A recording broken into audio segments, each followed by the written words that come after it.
What's going on? You are hanging out with Deathcount. I'm here to talk about The Killing Joke animated movie and what I thought.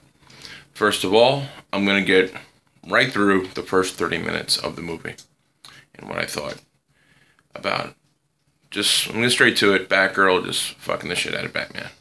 And that's what she did. She threw him down, took off the fucking clothes, and bang, bang, bang. And Batman accepted it. I'm not a fan of this, and I'll tell you why. I've been reading Batman for a long, long time. And I just know Batman just has too much respect from Jim Gordon to fuck with his daughter. Okay, I'm sorry. Batman would not do it.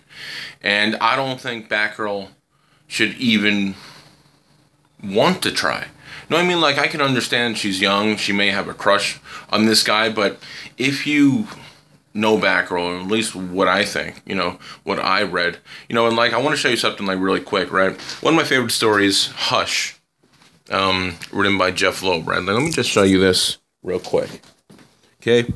It's just one of my favorite lines. Batman is thinking about Barbara. I think of Barbara, and snapping the Joker's neck becomes that much easier. Batgirl, she loved the job, basically even more than Dick did as Robin, and I indulged her. Maybe out of respect for her father. I understood her addiction to seeking out justice, to rid this city of the evil that manifests itself here, even though she knew the risk. Still haunted by that single moment, she cannot give it up, even without the use of her legs. See what I mean? And in that, Batman talks about respect out of her father. You know what I mean? Jeff Loeb, love Jeff Loeb. He gets it, man. He fucking gets it. And this says it all. The movie would have been better, believe me, if instead of focusing, because I know what they were trying to do. They wanted to give more depth to Batgirl. Because in the actual book, there's not much to her. She gets shot, and that's it. She is just a victim. So they wanted some tragic part of this movie even more so. They wanted the viewers who maybe are not familiar with comics or whatever, they wanted to give more Batgirl, so when she gets shot later, it really feels. Because you just got to know this person. But making her romantically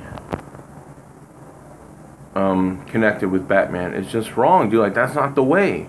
And I'm not saying it was terrible. Okay, I'm not losing sleep over it, but Batgirl, Barbara becomes Batgirl because this is her moment. This is what she lives for. Imagine if you were a fucking painter and you always wanted to be a painter, and now you've become this, and out of nowhere, in a single moment, your hands are cut off, and you can never be this painter that you always wanted to be, that you were always great to be. And that is the tragedy in The Killing Joke, to me. When Barbara gets shot, she loses everything, because everything to her is being Batgirl, the thrill, her lust of life. She respects her dad too so much that she wanted to fight crime the same way, but in her own way. And that's what they should have shown in the fucking movie. Okay? Not that Batman had a relationship with Batgirl, so now it sucks. Because they could still have one. Right? So what is... yeah, it sucks that she was shot, but she was so focused on just being with Batman. That was the biggest thing in this, first 30 minutes. So I don't like that. The movie should have just focused on how much she loved being Batgirl. That this was her dream. That's what they should have focused on. But let's skip over that. Let's get straight to The Killing Joke. I read The Killing Joke when I was a kid. I'm talking late 80s, early 90s maybe. Right? And I always liked it, but it was never one of my favorites just because I don't like origins of the Joker. I don't. But I still love the book, and I respect the book because you have to think when the book came out. At that time, there weren't heavy fucking things going on. Of course, you had Dark Knight Returns, you had this, you had that, but this was a very heavy book at that time. Today in comics, all this tragedy, all this shit happens all the time. In the 80s, they all came there for the first time, really heavy, tragic stories. This real adult So, so when I read The Killing Joke, I always think of the time period. And my favorite part of The Killing Joke is right at the beginning when Batman goes to Arkham and sits down with the Joker, and he tries to tell him, "Look, man, we can't do this. You know, we can't do this, Joker. We can't. It's gonna kill both of us."